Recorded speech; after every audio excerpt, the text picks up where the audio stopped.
That's DB. I'm Ravi. Lulla. It's time for Bet On It, brought to you by Warhorse Sportsbook, the best place in Nebraska to place your sports bets. Make sure you get out to casinos in Lincoln or Omaha. You can bet on nearly every major sporting event, but make sure you get to, it's the place we like to be, or Lincoln. Omaha, Lincoln, either way you want to go, they got you covered. 100%. Warhorse Sportsbook, no bets, no glory. All right, DB, we got a good one tonight. We have a rare, good Thursday night matchup. Yeah. Commanders. They are few and far between thus far. Although last week was good too. And it was a good game. And you know who's on Thursday next week? Who's that? Yeah. Does anybody care? Oh, you guys are on a roll today. No, it's fine. What do you mean it's fine? Everybody likes the Steelers, man. Is that my voice? Is that my voice? No, listen, it's Steelers-Browns. Like, that's my, like, yeah, okay, you like the Steelers. That's cool. But it's the Browns. It's at Cleveland. It should be, it'll be a good one. They're 2-7. They're 2-7. They're a dumpster fire. It's a terrible team. It's all right. We still think Stefanski's a good coach. Terrible. I think he's a good coach. Stefanski or Daboll? Stefanski. You taking Stefanski over Daboll? Yeah. But you both think they're good coaches? Yeah. I think Daboll's fine. Even though they can't win games. Wow. I'm just asking. That's the argument. It's just tough situations, or Stefanski obviously got saddled with. But he's had success. Let's not act like he hasn't. Sure, I understand. And I think he got saddled with the Deshaun situation, which I'm not sure anybody can overcome. Daboll's had to overcome. Again, when you watch Danny Dimes. Daniel Jones throw the ball for more than 15 yards, do you ever think it's going to be complete? I don't think it's going to be complete when it's less than 15 yards. I don't ever. That's just foolishness. No, I don't know. Listen, I don't. Every time Daniel Jones drops back, I'm like, nothing good's gonna happen here. Not a single thing. I think Daboll's a good coach, but you like Stefanski a little better. Yeah, because he's proven he's won more games as a head coach. That's true. You do have a Danny Dimes playoff appearance though for Daboll. Yeah, and that got him. That guy gave him the benefit of the doubt. A lot of benefit of the doubt because I'm not sure. I think people look around the league and they're like, "Oh dear God, how'd you get that guy to the playoffs?"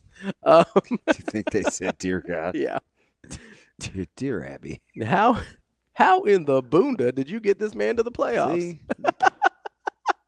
He's doing too much. It's doing way too much. I can't help myself. Commanders. Fair warning, like on the way to Nebraska City, I'm going to be contemplating. It's better than. It's 52 minutes to think to myself, do I really like this guy? It's better than being told to get off your booty. Yeah, you don't want to think too much about that, DB. Yeah. Anybody I still don't you don't want to be just I know around. what Brunt said. I still don't think booty is any more. I think it's less offensive than butt. No. Although bottom is a good one. He brought up bottom, which I think is a very inoffensive term. So let's just go with pants pockets. Yeah, sit on your pockets. That was a good one. That's It a was very good. That's That a was very good. teachery thing to say. Hey, But- sit on your pockets. Yeah, but the thing about it is nobody's gonna say, "Hey, my pockets hurt." True. Yes, it only works in a very specific situation. Yeah. So But it is a very teachery. Sure, it's creative, but it's not. Yeah, it's Doesn't make it purposeful. not useful in a lot of situations. Yeah. We got Commanders plus 3.5 tonight. At first blush, probably an Eagles guy. Yeah, Eagles at home. I'm just still trying The to. Commanders. Now this is. Call me crazy. I could see the Commanders losing this. I would not be shocked. I'm not forecasting this. Mhm. It wouldn't shock me if they lost by 10 plus. Okay, so you think it's more likely that the Eagles win by multiple scores than that the Commanders cover? Yeah. I could see that. Yeah. Here's my question though, because I did not see this coming. How is all of a sudden everything's cool with Nick Sirianni? Because he wins.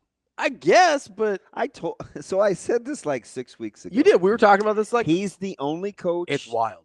He's the only coach that I can think of currently Mhm. that when he wins, you contemplate whether you should still fire him or not. Yeah, because they were winning then too when No, we were having these conversations. No, I know. That's the weird thing. It's just weird. There's just this weird vibe around them. I think I have to give their whether it's ownership, front office, whatever, a decent amount of credit there Because it would have been really easy to fire him at multiple times over the past. And he's got a great ownership group. 12 Their months. front office is incredible. Yeah, that's got to be they belong in the upper echelon of NFL. That's got to be one of the most functional franchises in the league. Yeah, he's got an aggressive ownership group. They spend money. I think they're forward thinking. Went out and got Saquon. Yeah. I mean, honestly, distressed asset might be a little aggressive for Saquon, but he certainly wasn't at peak value for what they got him at. Yeah, and what they lock him in, it was 15. They sell that, right? Like 2 for 15, 2 years for 15. He's making under 10 a year. I mean, he's making less than Christian McCaffrey. He's making less than I think the mil per. Yeah, that's like right. 7.5 per because of the guaranteed money. And I think because he's 15 mil a year. Yes. Yeah. But so they went out and got him. It was that dude sort of has 9 lives a little bit. Sirianni. Yeah. Yeah. Like because he's been allowed to have some public snafus. Yeah, and listen, a public feud with your quarterback who already got paid doesn't end up with you keeping your job 9 times out of 10. Not typically. 9 times. But again, yes. If you go back to like how the whole thing happened, I felt like Sirianni handled it like a pro. It was Jalen that kind of undermined him. He's a little bit of a baby. He acted like a little bit of a baby at the tail end of it. I will say it is kind of ironic that 2 of the best run franchises are in the same state.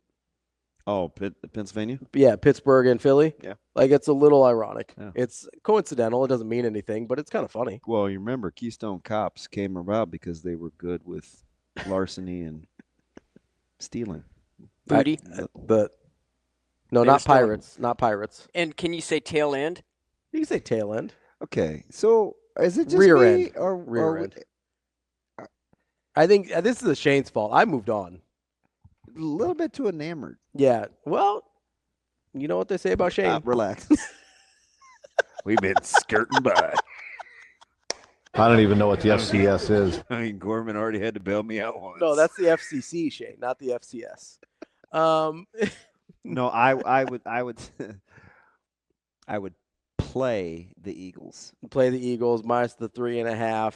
I know you get a little uncomfy with the off of a key number there though. Yeah, no, I don't.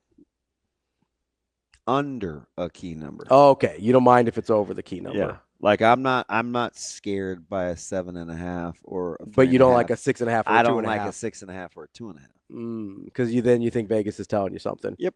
You're like, hey, it's a little indicator. I don't like that. Yeah. You can stay away from that one. Again, I always say this, and I this is like a Stumanji thing or somebody, but my man RDK, I bet you 7.5 covers more than 6.5. Probably. Anecdotally, that's what I would think. I would bet you 3.5 covers more than 2.5. That I could buy that. I could buy that. Stumanji, or if somebody with numbers is listening, can you figure that out for us? Do you know how much? I mean, you get those numbers. Oh, that guy's it all the time. Those are probably the most common numbers: are 2.5, 3.5, 6.5, 7.5. Right, and then occasionally, especially when you get to college, you get like a 9.5, 10.5. Right, but NFL, you don't get double-digit lines very often. So I saw a college 10.5 last night, and you almost never see that. Yeah. Yeah. No, it was smooth sailing. It was who played Eastern Michigan? Oh, Ohio. Yeah. It's 10.5. Yeah. That is a little smooth sailing. Well, yeah. They blew them out, right? I think I changed the channel when they made it. Was it the Pick Six? It was the Fighting Frank Soliches. I think I turned the channel when it was 28-10. Yeah.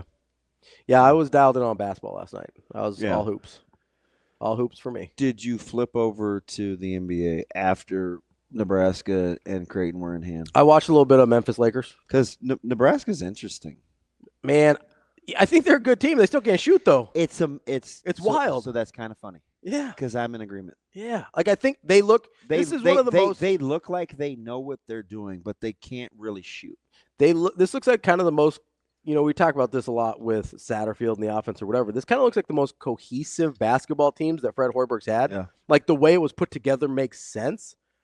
I still have a really hard time trusting a team that's not going to shoot over 30% from three. They may be able to get stops though. For sure, but they might have to win ugly. They may be able to get stops. They may have to win pretty ugly this year because at a certain point, especially when you get into Big Ten play, you're going to have to make a few more shots. Yeah, 100%. Or you're not going to be able to let anybody score at all. Although I don't love the Big Ten so far. No, it's just kind of a grind. The whole Aiken thing against Kansas has me shook. That's the biggest game to date, and he just like, I'm cool being on the bus. Don't need to be here. Just not shoot it. He's kind of been weird throughout his career, if we're going to be honest here. That's Bet on It, brought to you by Warhorse Sportsbook.